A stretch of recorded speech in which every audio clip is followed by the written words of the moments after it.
He placed the single sheet of paper on the polished desk. The room was silent, filled with the weight of a century. Old legacy. Explain this, Evelyn. The billionaire's voice was dangerously low. On the paper, a single line of text glowed under the lamplight. Probability of maternity, 999.999%. The woman across from him, dressed in a suit of quiet power, didn't flinch. I corrected a problem. She stated, her voice as cold and smooth as the marble fireplace. The Thorne legacy required an heir. It was a situation that needed to be managed. The confession wasn't a whisper of guilt, but a declaration of power. And in that moment, Marcus Thorne realized he wasn't just facing a family secret, but a monster his family had created. Like this video and subscribe to our channel to discover how a stolen child, a forgotten melody, and a mother's unbreakable love would bring an empire to its knees. In the hallowed silent halls of Sotheby's time itself seemed to be a collector's item. The air chilled to a precise 50. 5 degrees smelled of old money-oiled wood and the faint, papery ghost of history. Here, amidst the velvet ropes, and under the discreet gaze of security cameras, Imani Jones moved with a practiced composure. At 28, she was one of the firm's sharpest appraisers, a rising star with an uncanny eye for provenance and a quiet authority that belied her years. But for all her professional polish, there was a shadow in her eyes that never quite left a private walled, off sorrow that the glittering world of art and auctions could never touch. Her assignment today was the Thorne estate.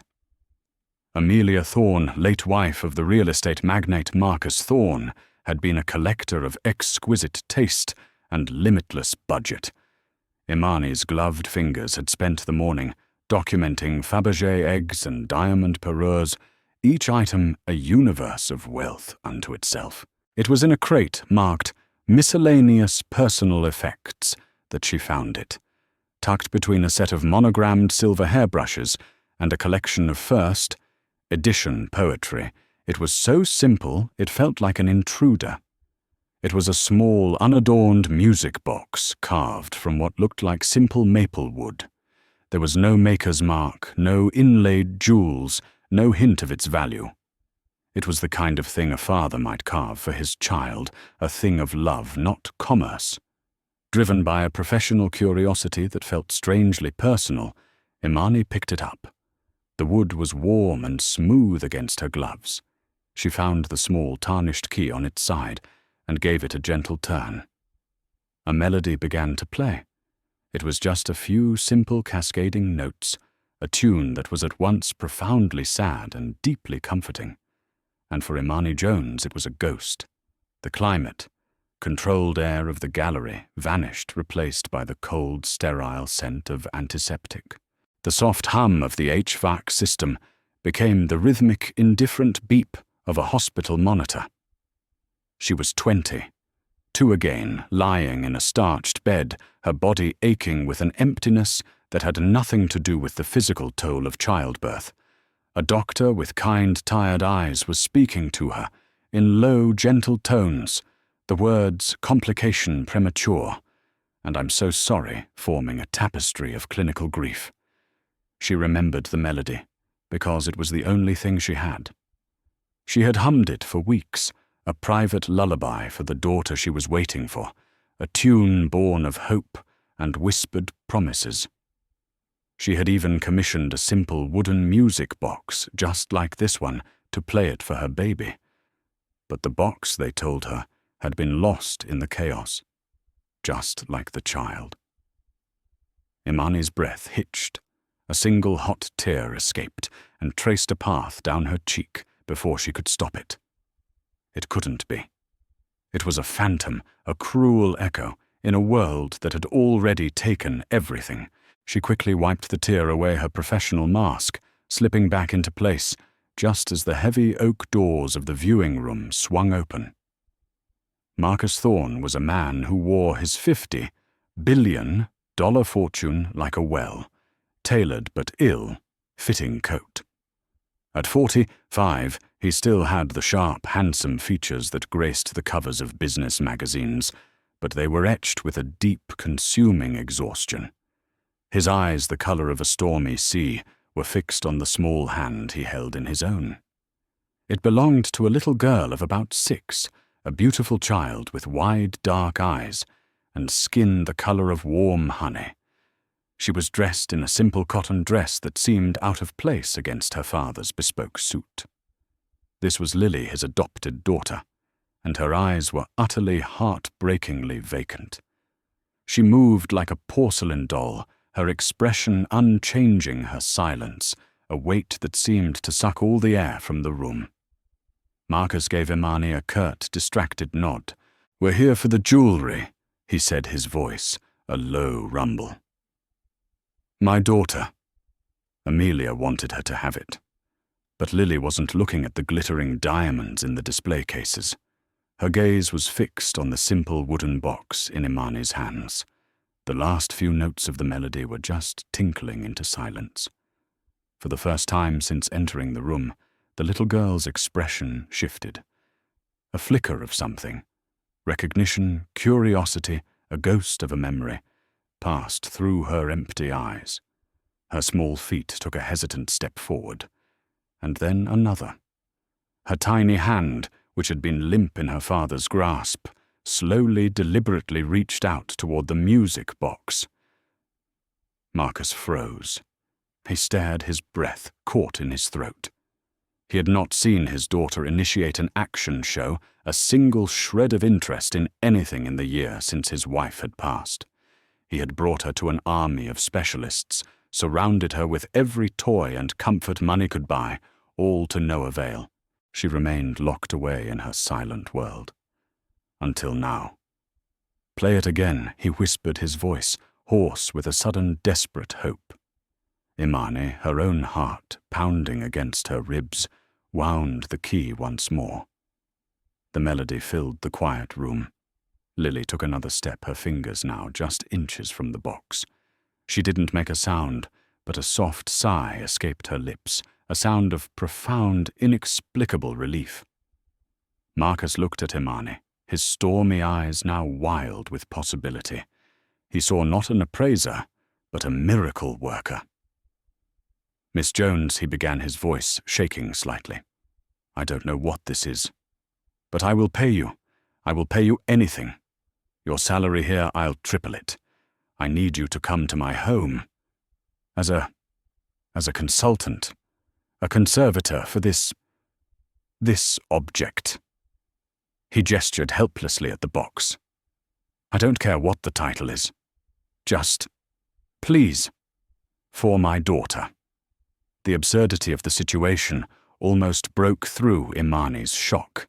A conservator for a simple maple box that probably wasn't worth $50. A flicker of her old wry self surfaced. She looked him in the eye, a hint of a sad smile touching her lips. "My resume has never listed Music Box Nanny as a title, Mr. Thorne," she said, her voice quiet but steady. "But for that salary, I suppose I could be the royal guard for the music box. If you'd like." For the first time, a genuine, unburdened emotion crossed Marcus Thorne's face. Gratitude. "Whatever it takes," he said, his voice thick with emotion. And so Imani Jones agreed. Every rational part of her mind screamed at her to run, to put the box down, to walk away from this phantom melody and the ghost of a life she had buried 6 years ago. To open that wound was a form of madness. But looking at the small, silent girl who was now gently touching the wood of the music box with one tentative finger, Imani felt an irrational pull, a current of hope so strong it defied all logic. Holding the box that contained her deepest pain, she stepped out of the silent, gilded world of the auction house and into a mystery she knew somehow was her own. Some ghosts don't haunt houses. They haunt bloodlines. The Thorne estate was less a home and more a statement. Perched on a cliff overlooking the moody grey waters of the Pacific Northwest, It was a fortress of glass, steel, and stone designed to command the landscape rather than coexist with it. From the outside, it was a masterpiece of modern architecture. From the inside, it felt like a beautiful sterile museum, a place where emotions were expected to be seen and not felt. The silence here was different from the hallowed quiet of Sotheby's. That was a silence of reverence. This was a silence of absence. For the first few days, Imani felt like one of the sculptures that dotted the vast, minimalist rooms, an object of curiosity placed just so to be observed from a polite distance. The household staff treated her with a flawless, impenetrable courtesy. They called her Ms. Jones brought her meals on a tray and spoke in hushed tones, their efficiency a shield against any form of genuine interaction. She was a foreign element in a perfectly balanced equation, and everyone seemed to be waiting for her to unbalance it. Her official title, Artifact Conservator, was a source of quiet, internal amusement. Her work consisted of sitting with Lily in a sun-drenched playroom for several hours a day. The room was filled with every imaginable toy, all of them untouched their bright colors, a stark contrast to the little girl's apathy. Imani's routine was simple. She would place the small maple music box on a low table between them and wind the key. As the simple, haunting melody filled the space, she wouldn't speak or try to engage. She would simply be present, a calm, steady anchor in the silent storm of the child's world. And slowly, impossibly, a thaw began. On the third day, Lily, who usually had to be coaxed to eat a few spoonfuls of food, sat at the small table and finished an entire bowl of oatmeal while the music played. On the fifth day, she picked up a purple crayon, just one, and drew a single lopsided flower on a piece of paper before abandoning it. It was the first creative act Imani had seen from her. The flower was the same shade of lavender as the wild blooms that grew in the hills behind the small town where Imani grew up. A coincidence, she told herself, tamping down the wild flutter in her chest. By the end of the first week, Lily would sit close enough to Imani that their knees would almost touch, her dark, vacant eyes fixed on the music box as it played. She still hadn't made a sound, but she was no longer a ghost. She was a girl tethered to the world by a single fragile thread of melody, the source of the household's chilly efficiency, and the true master of this glass castle made her appearance on a Tuesday morning. Imani had been told to expect a visit from Evelyn Reed, the executor of the Thorne family estate. She had pictured an older woman in a sensible business suit. She was not prepared for the woman who stood in the doorway of the playroom, her presence so commanding it seemed to lower the temperature of the room. Evelyn Reed was 60, with a helmet of perfectly coiffed silver hair and eyes the color of ice. She was dressed in a Chanel suit so exquisitely tailored it looked like a piece of armor. She was, Imani realized instantly, the architect of this silent, perfect world. Miss Jones Evelyn said, her voice smooth and polished, with no trace of warmth. "I am Evelyn Reed. I oversee the family's affairs." She did not extend a hand. Her gaze swept over Imani, then to Lily, and finally settled on the small wooden box on the table. A flicker of something unreadable crossed her features before being replaced by a thin, controlled smile. "Marcus has told me about your arrangement." She continued, the word hanging in the air with polite disdain. "He is, as you can imagine, willing to explore any avenue for Lily's well-being, even the more unconventional ones."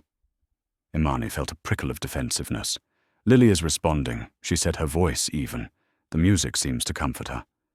"So I see," Evelyn said, her eyes narrowing slightly. "An interesting theory, that a child unresponsive to the world's leading pediatric neurologists could be coaxed back by a simple trinket." She took a step into the room, her movements precise, and deliberate.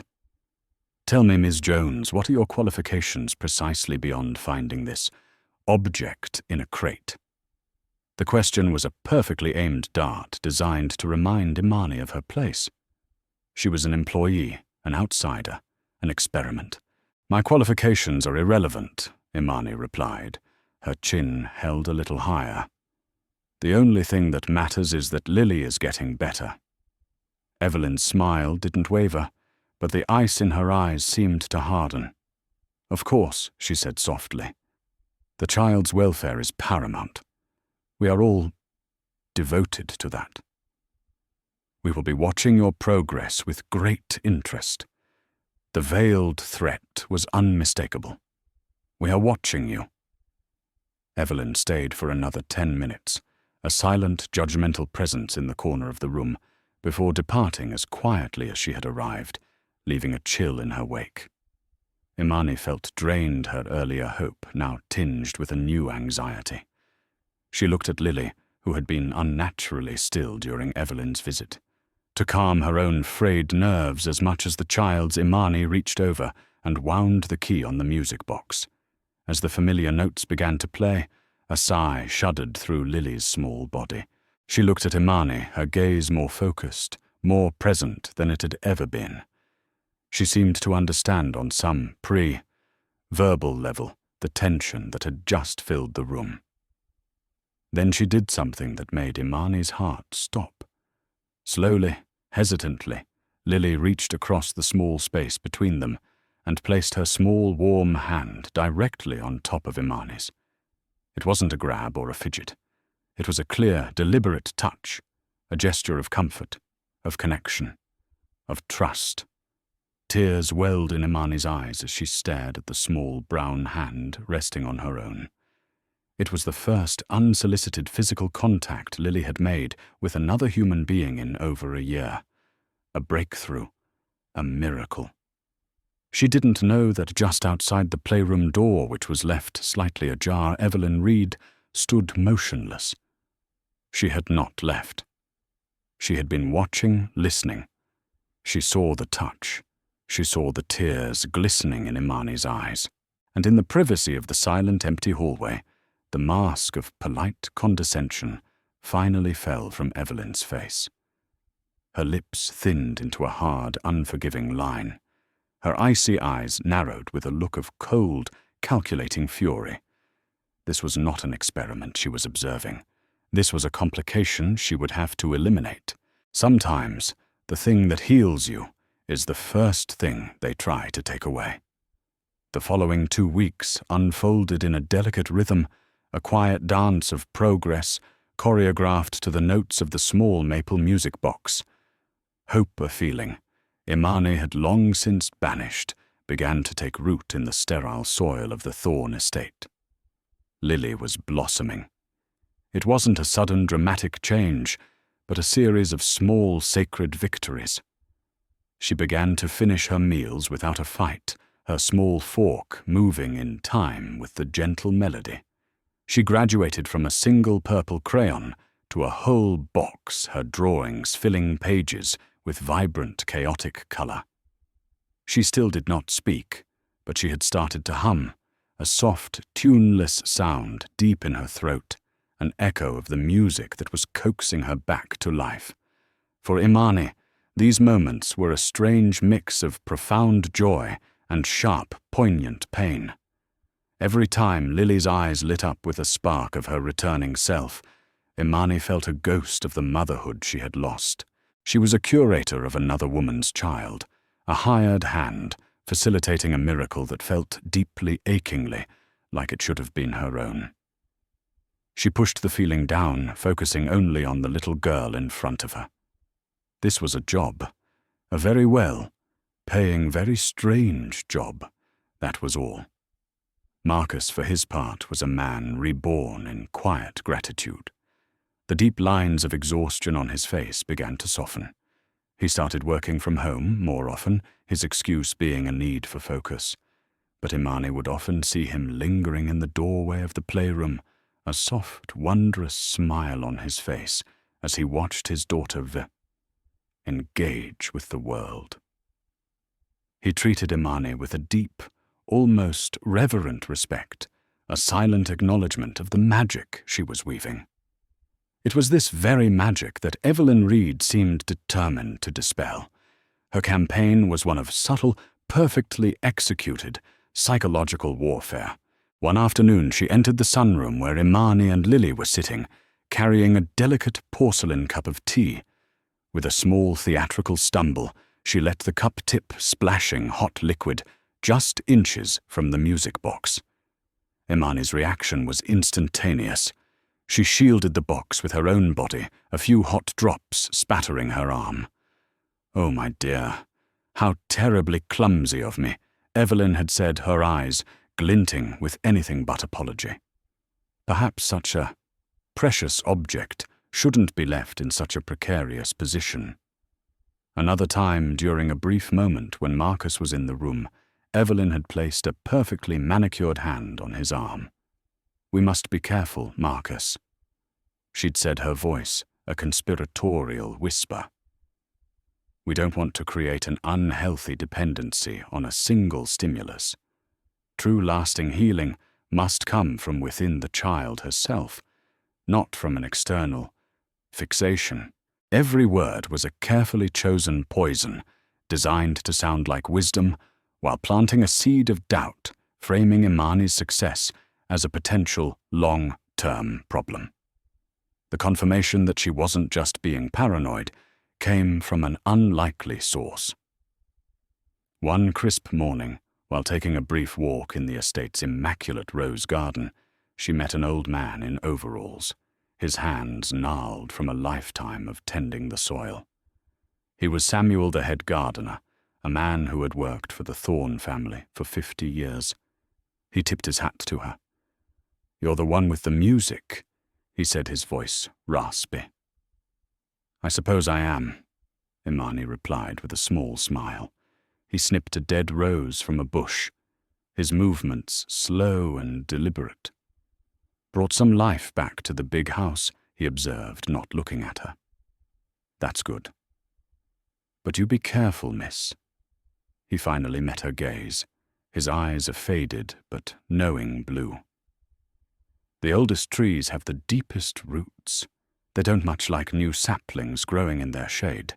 The cryptic warning sent a chill down Imani's spine. Samuel knew. He had seen this power play before. The final decisive blow came on a Friday. Imani walked into the playroom for their morning session, a sense of dread already coiling in her stomach. The room was pristine, the toys all perfectly arranged, and the small table where the music box always sat was empty. A frantic, silent search began. She checked the shelves, the toy chests under the small sofa. Nothing. Her heart hammered against her ribs. She found a passing housekeeper, a young woman who always avoided her gaze. "The music box," Imani said, trying to keep her voice calm. "Have you seen it?" The housekeeper looked flustered. I don't know, Miss Jones. The deep cleaning crew was in here this morning. Maybe they put it somewhere for safekeeping." Just then, Evelyn appeared in the doorway, her expression a perfect mask of serene concern. "Is there a problem?" "The music box." "It's gone," Imani said, her voice tight. Evelyn feigned a small gasp of surprise. "Oh dear. That is unfortunate." As the girl just said, the deep cleaning staff were in today. They can be overzealous in their tidying. I'm sure it was simply misplaced. I will have them conduct a thorough search. Don't you worry, Miss Jones. I'm certain it will turn up. She patted Imani's arm with a gesture that felt more like a dismissal than a comfort. But it didn't turn up. Not that day, and not the next. And the effect on Lily was immediate and catastrophic. The light in her eyes extinguished as if a switch had been flipped. She refused her food, pushing the plate away. The crayons lay untouched. She retreated to the furthest corner of the playroom, wrapping her arms around her knees and staring blankly at the wall. The humming stopped. The tentative smiles vanished. The little girl who had been slowly, beautifully returning to the world was gone, replaced once more by the silent porcelain doll Imani had met 2 weeks ago. The fragile progress was shattered. The hope that had just begun to bloom was crushed. And as Imani sat in the playroom, the silence was no longer peaceful. It was a thick, suffocating shroud, heavier and more terrifying than ever before. The stolen melody had left behind a stolen child. When intuition and evidence finally meet, a mystery ends, and a battle begins. The silence that reclaimed the Thorn estate was a malevolent thing. It seeped into the polished stone floors and clung to the vast panes of glass, a constant suffocating reminder of what had been lost. For 2 days, Marcus watched his daughter fade back into a ghost. He sat with her at the dinner table as the private chef presented exquisite meals she wouldn't touch. He walked into the playroom to find her sitting on the floor, surrounded by a vibrant sea of toys, her eyes fixed on a single point on the wall. The progress they had made wasn't just halted.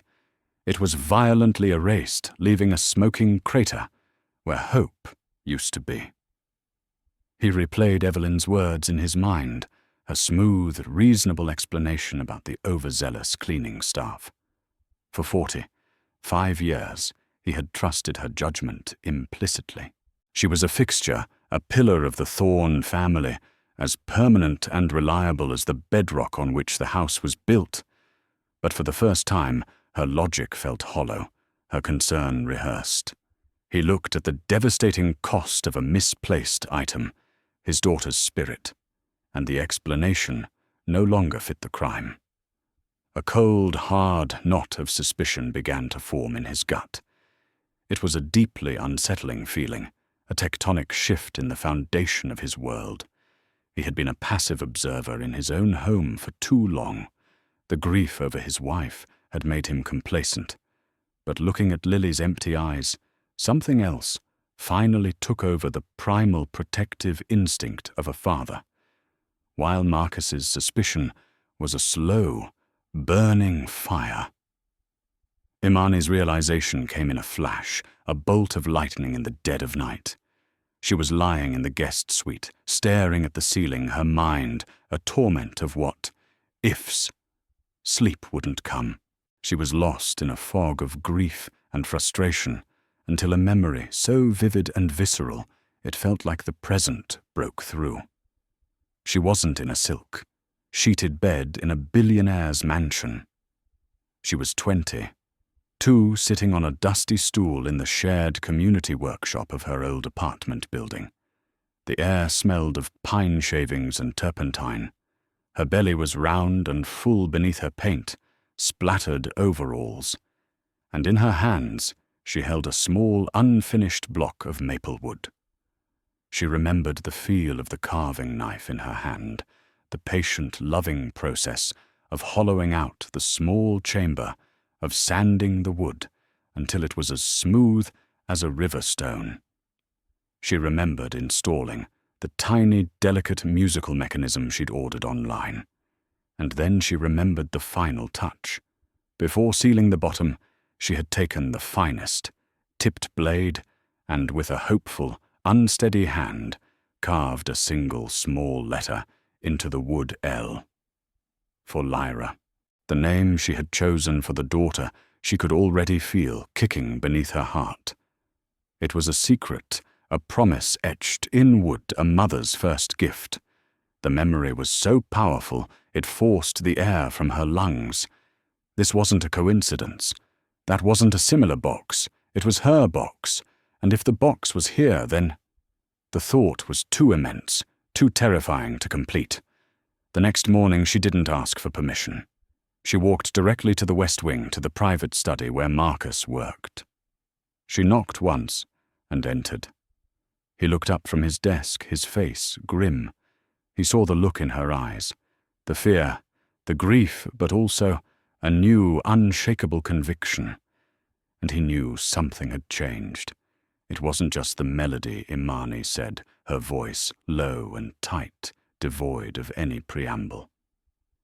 Before I gave birth, I carved an initial into the bottom of the box, a letter L.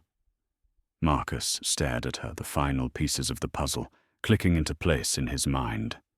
The gardener's cryptic warning, Evelyn's overly smooth explanations, Lily's impossible connection to the music, and now this, a specific, verifiable detail, a key.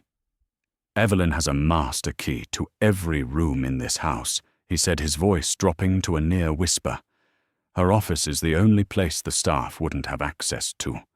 His gaze met Imani's, and in that moment, the line between employer and employee dissolved. They were two people with a single, desperate purpose. She leaves at 6 p.m. every evening, like clockwork. That night, the great house was a labyrinth of shadows. Imani and Marcus moved through the silent hallways, their footsteps swallowed by the thick carpets. The air was thick with tension. Marcus used his key to open Evelyn's office. The room was as immaculate and severe as the woman herself. Everything was in its place, a testament to a life of rigid control. Her desk, Marcus murmured. She always kept important documents in the bottom, left drawer. It's the only one she locks. He knelt, using a small, intricate key from his own ring. It slid into the lock. A soft, metallic click echoed in the silent room. Marcus pulled the drawer open. It was filled with files and leather, bound ledgers, and there, tucked in the back beneath a folder labeled Thorn Trust, was the simple maple music box. Imani's hand trembled as she reached for it. It felt warm, alive, a piece of her own soul returned to her. With Marcus watching, his breath held, she slowly turned it over. And there it was.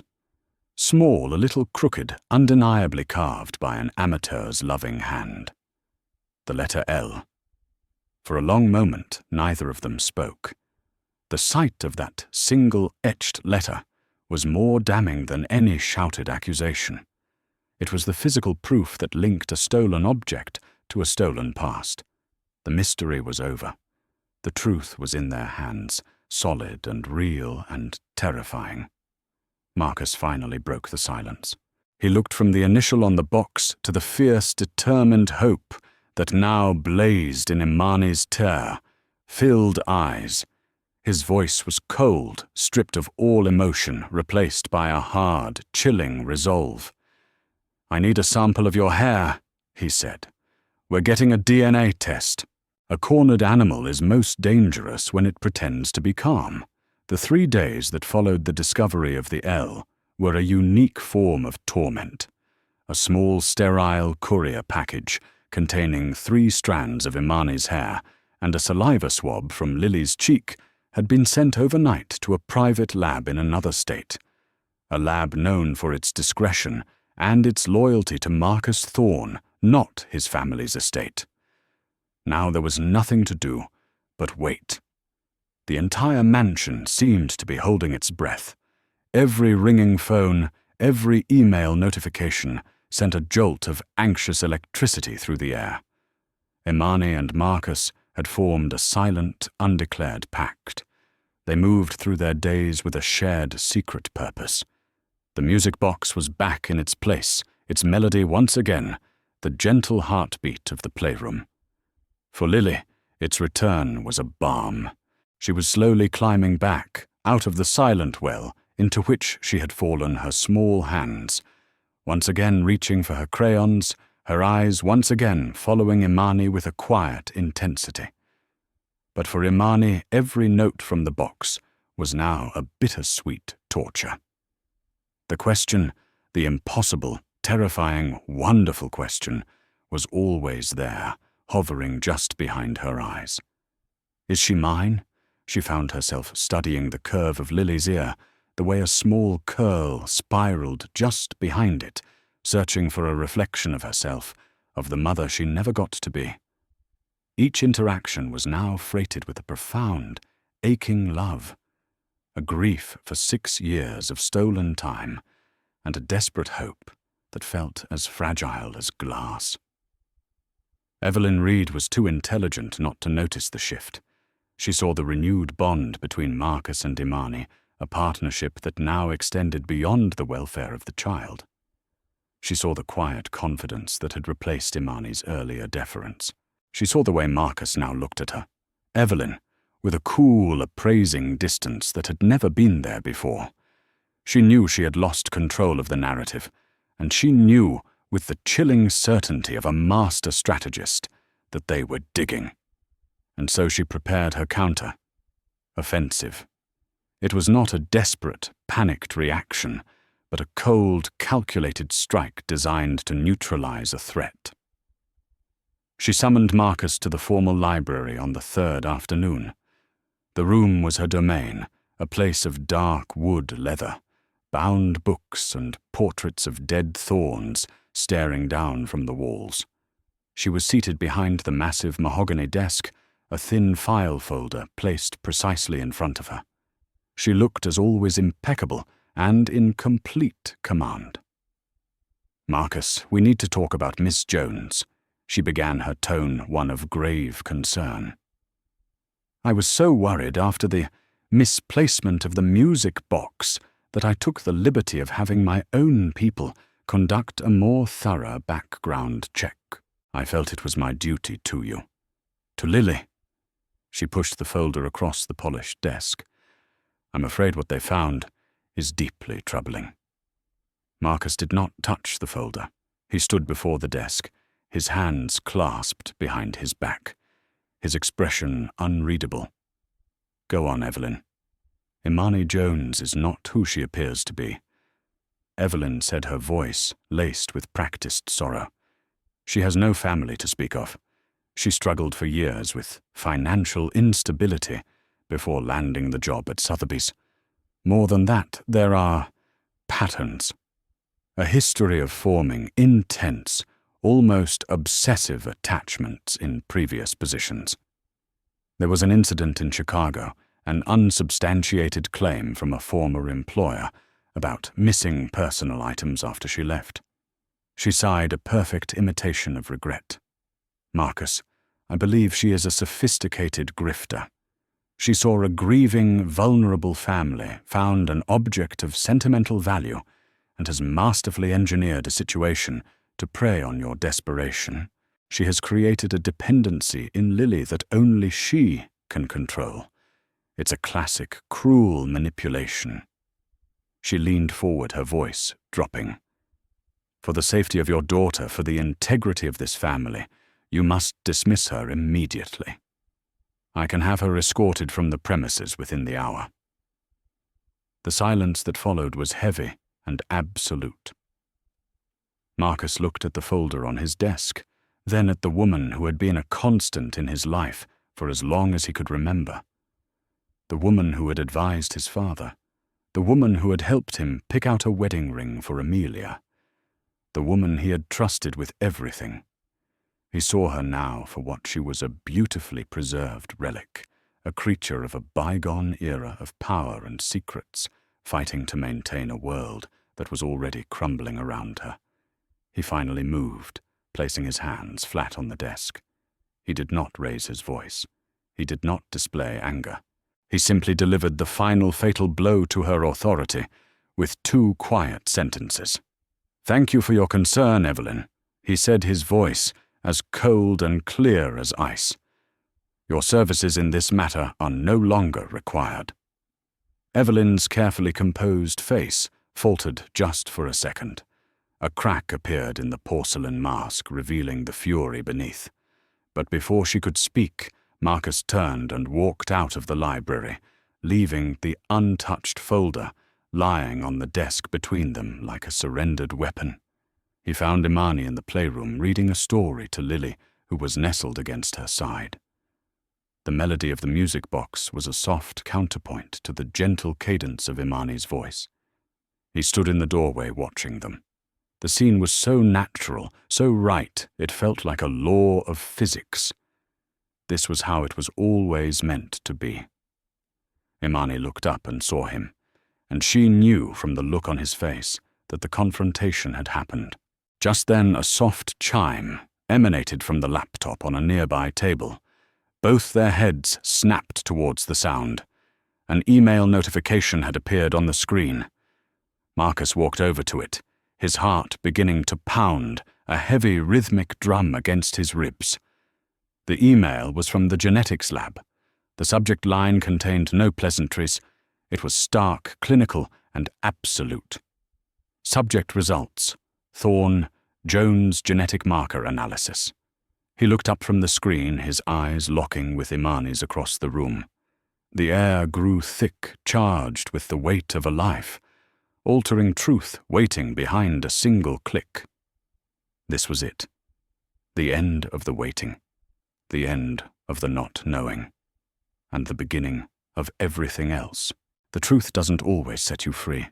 Sometimes it burns the whole world down first. Time seemed to warp and stretch in the silent playroom. The space between Marcus's laptop and where Imani stood felt like a vast, unbridgeable chasm. The only sound was the faint, tinny melody of the music box playing its innocent tune, oblivious to the momentous secret it had helped unearth. Marcus's hand was steady as he moved the mouse, but Imani could see a muscle twitching in his jaw. With a soft click that sounded like a gunshot in the quiet room, he opened the email.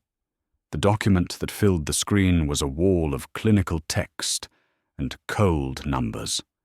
It was a language of science, of alleles and chromosomal markers and statistical certainties.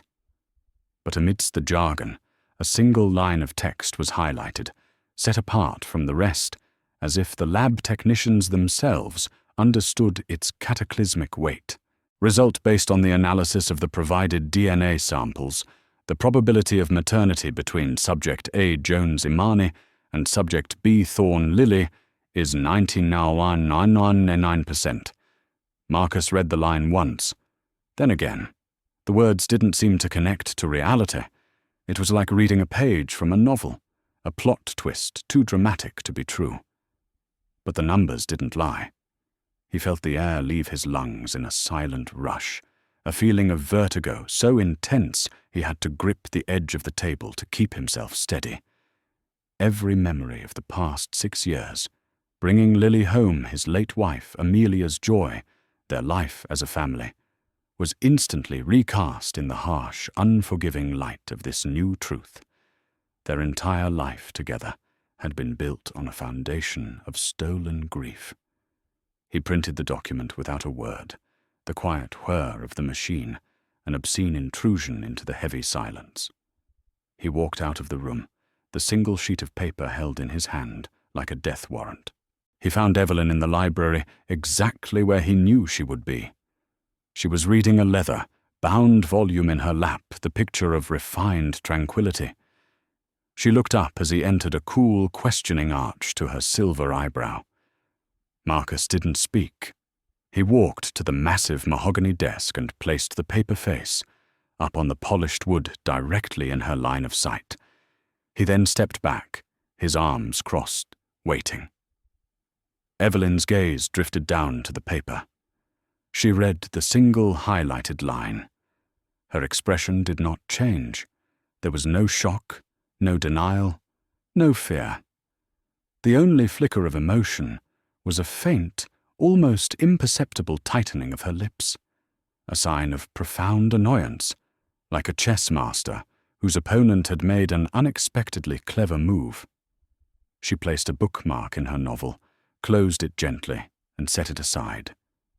An unfortunate development, she said, her voice as calm and untroubled as if she were discussing a dip in the stock market. The sheer, breathtaking audacity of her composure stunned Marcus into speech. Unfortunate, he whispered, his voice dangerously low. "You stole a child, Evelyn." "I corrected a problem," she replied, her gaze finally lifting to meet his. It was a gaze devoid of any human warmth, as cold and clear as glass. The Thorne legacy required an heir. Your wife, bless her soul, was barren. It was a biological dead end. A legacy like ours, an empire built over a century, cannot be left to the whims of faulty biology. It was a situation that needed to be managed. Managed, I identified a suitable donor. Evelyn continued her tone, that of a CEO delivering a quarterly report. Imani Jones.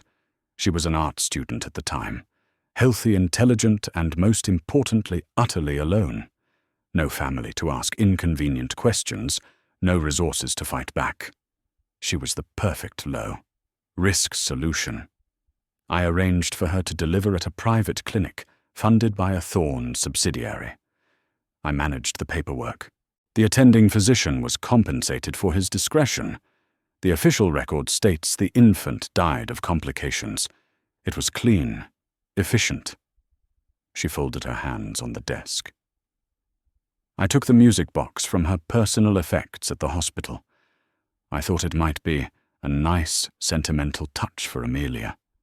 A piece of the birth mother's story that I admit was a miscalculation. She delivered this monstrous confession without a single tremor of guilt. It wasn't a sin she was admitting to. It was a strategic decision she was defending. In her world, a human life was a variable to be managed, a problem to be solved. Marcus stared at her, a profound, sickening understanding dawning on him. This wasn't evil in the way he'd understood it. It was something far colder, far more terrifying, the complete absence of a moral compass, replaced by a ruthless devotion to legacy and power. He turned and left her there, surrounded by the ghosts of his ancestors, the silent portraits that had witnessed her crime. He found Imani in the garden, staring out at the grey, churning sea. She knew. She didn't know the details, but she saw the truth in the shattered look on his face as he approached. He didn't try to soften the blow. He couldn't. He simply handed her the printed report. Her eyes scanned the page. At first, there was just confusion, her mind refusing to process the clinical words. Then her gaze locked onto the final line. Probability of maternity, 99.99999%. A sound escaped her throat, a ragged, wounded gasp. The paper fluttered from her fingers to the grass. Her knees gave way, and she sank to the ground, a wave of violent, convulsive sobs shaking her entire body. It was the sound of a 6-a-year, old dam of grief finally breaking. The tears that streamed down her face were not just for the daughter she had found, but for the baby she had mourned, for every missed birthday, for every scraped knee she hadn't kissed, for every bedtime story she hadn't read, for the 6 years of motherhood that had been stolen from her with a signature and a lie. The grief was a physical agony, a tearing in her soul. But as the first wave of pain crested and began to recede, something else rose up to take its place. It started as a flicker, a spark deep within the ashes of her sorrow, and then it grew fierce and hot and powerful. It was joy, a wild, defiant, incandescent joy. She's alive. My baby is alive. Marcus watched his own heart breaking for her, giving her the space she needed to feel the full catastrophic weight of the moment. After what felt like an eternity, her sobs subsided into shuddering breaths. She pushed herself up from the grass, her movements stiff but resolute. The tears still tracked through the dust on her cheeks, but the look in her eyes was transformed. The sadness was still there, but it was now underpinned by a strength that was as hard and unyielding as diamond. That night, long after the great house had fallen silent, Imani walked down the hall to Lily's room. She pushed the door open and stood in the doorway, watching the child sleep in the soft glow of a nightlight. The steady rise and fall of her small chest, the way her hand was curled near her cheek. She crossed the room and knelt by the bed. She reached out a trembling hand and gently, so gently brushed a stray curl from the sleeping child's forehead. This was no longer Miss Jones, the kind caretaker. This was no longer Imani, the grieving artist. This was a mother who had been to hell and back, a mother who had found her child, and a mother who would now burn the whole world down to get her justice. Sometimes the only way to save a name is to destroy it. The morning after the truth had shattered their world, a new and unfamiliar quiet settled over the Thorn estate. It was not the oppressive silence of grief, but the still focused calm that precedes a necessary storm. Imani and Marcus met in the kitchen, the vast, empty space, feeling less like a home and more like a war room. The pretense was gone.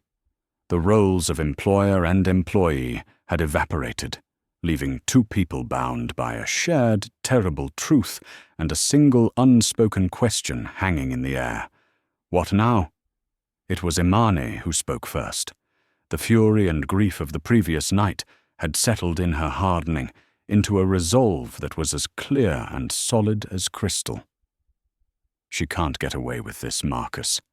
Not her, not the doctor, not the clinic. It can't just be about getting Lily back. It has to be about making sure this never ever happens to another woman. Marcus looked at her, at the formidable strength that radiated from this woman who had every right to be broken. He saw not a victim, but a warrior. And in that moment, he felt the full, crushing weight of his family's name, a name that was now synonymous with a monstrous crime. He had been a beneficiary of that crime, an unwitting accomplice who had lived for 6 years in a comfortable, happy lie, while Imani lived in a private hell. Apologies were meaningless. The only thing that mattered was action. "It won't be," he said, his voice quiet but absolute. "I will burn it all to the ground myself if I have to." That afternoon he secluded himself in his late father's study, a room he had always avoided. It was a shrine to the Thorn legacy, with dark wood paneling floor, to ceiling bookshelves and the stern oil, painted faces of his father and grandfather staring down from the walls. They were men who had built an empire on shrewd deals and ruthless ambition. They were men who would have understood Evelyn's cold logic completely. They would have called it protecting the family. They would have called it strength. Marcus stood before them, looking into their painted eyes, and felt a profound, liberating clarity. Their legacy was a lie. Their strength was a brutality dressed in a tuxedo. Their honor was a hollow word, used to justify the suffering of people they deemed insignificant. He looked at the portrait of his father, a man he had both feared and revered, and felt nothing but a deep, sorrowful pity. He had a choice his father never would have made. He could perpetuate the lie, bury the truth, to protect the name on the wall, or he could honor the living, breathing child sleeping down the hall. He could choose his daughter.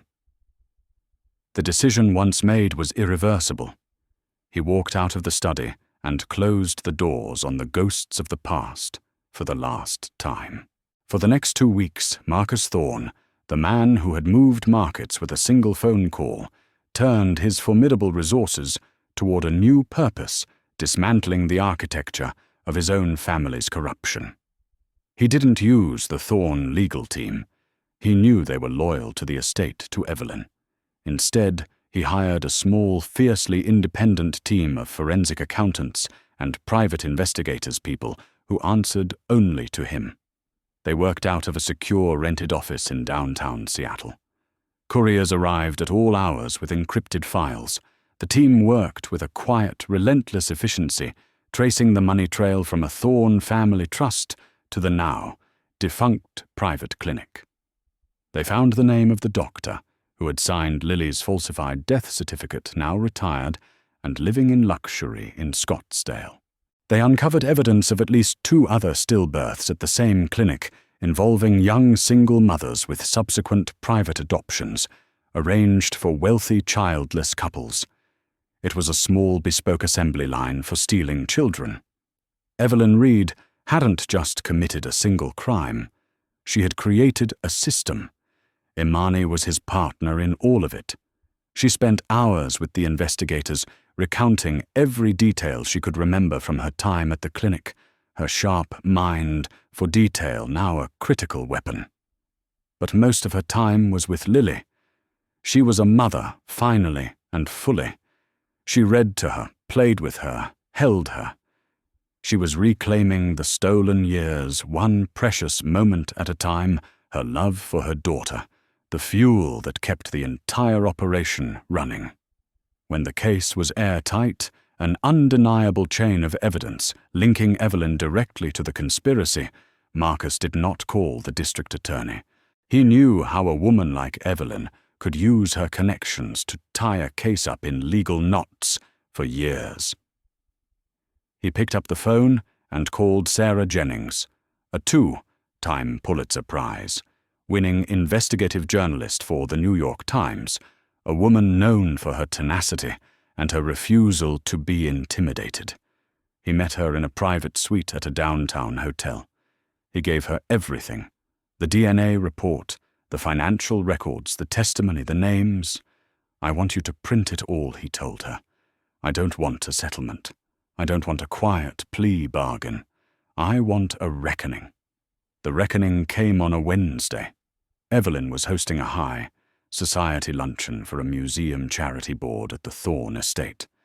She was in her element, a queen holding court, accepting praise for her philanthropy.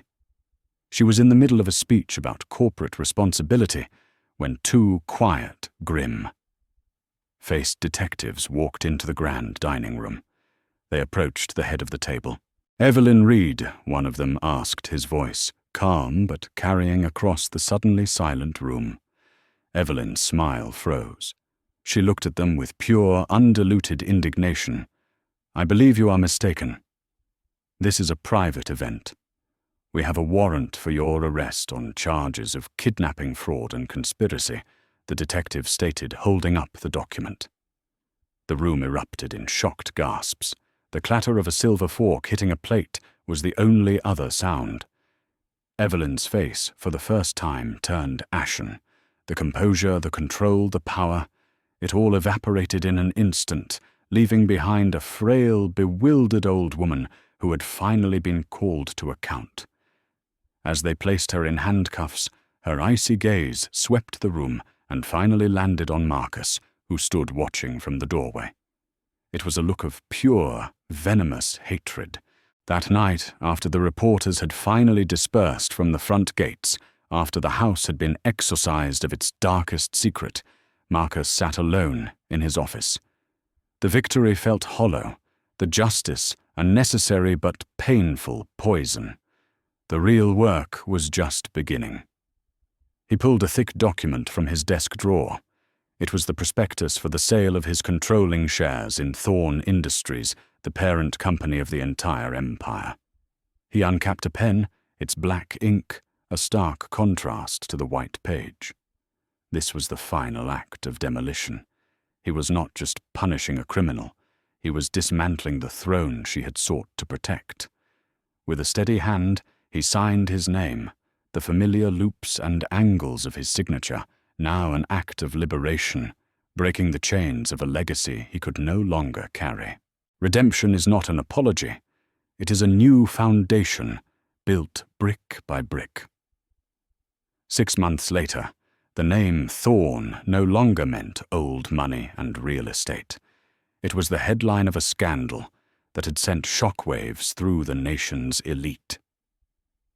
The great glass castle on the cliff was sold, its sterile rooms and painful memories liquidated, along with the rest of Marcus Thorne's inherited empire.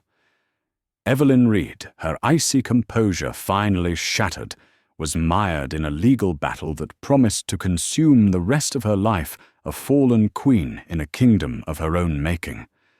The storm had passed, leaving behind a quiet, altered landscape where new things could finally grow.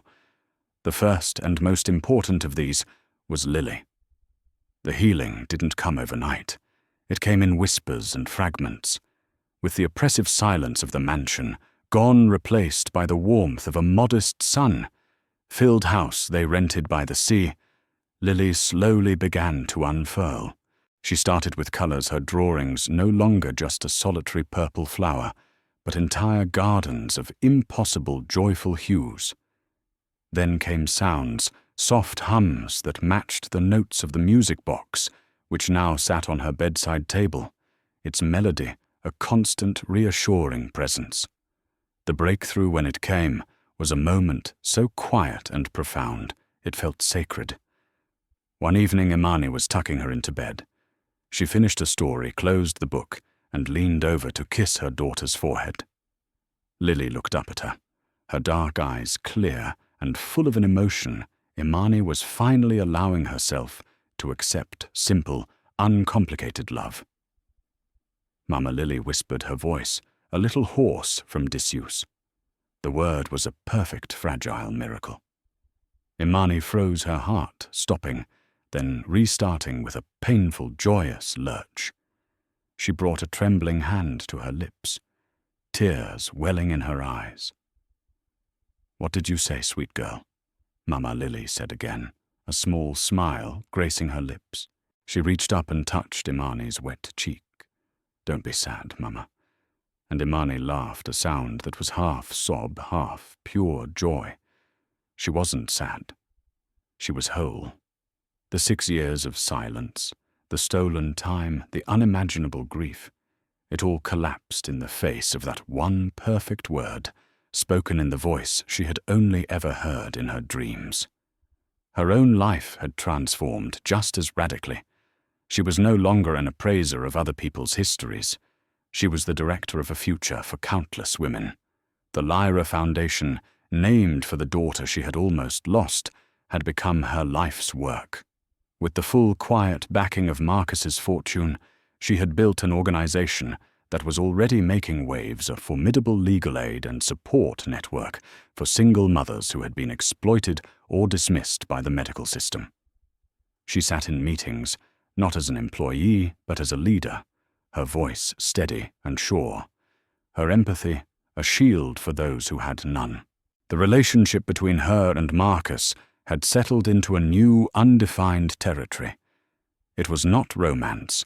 The trauma they had shared was too complex for that. It was a partnership, a deep, abiding respect forged in the fires of a terrible truth. He was the silent founder, the man who provided the resources, but he insisted that the vision and the voice of the foundation be hers alone. He was a man quietly, methodically atoning, not with words, but with deeds.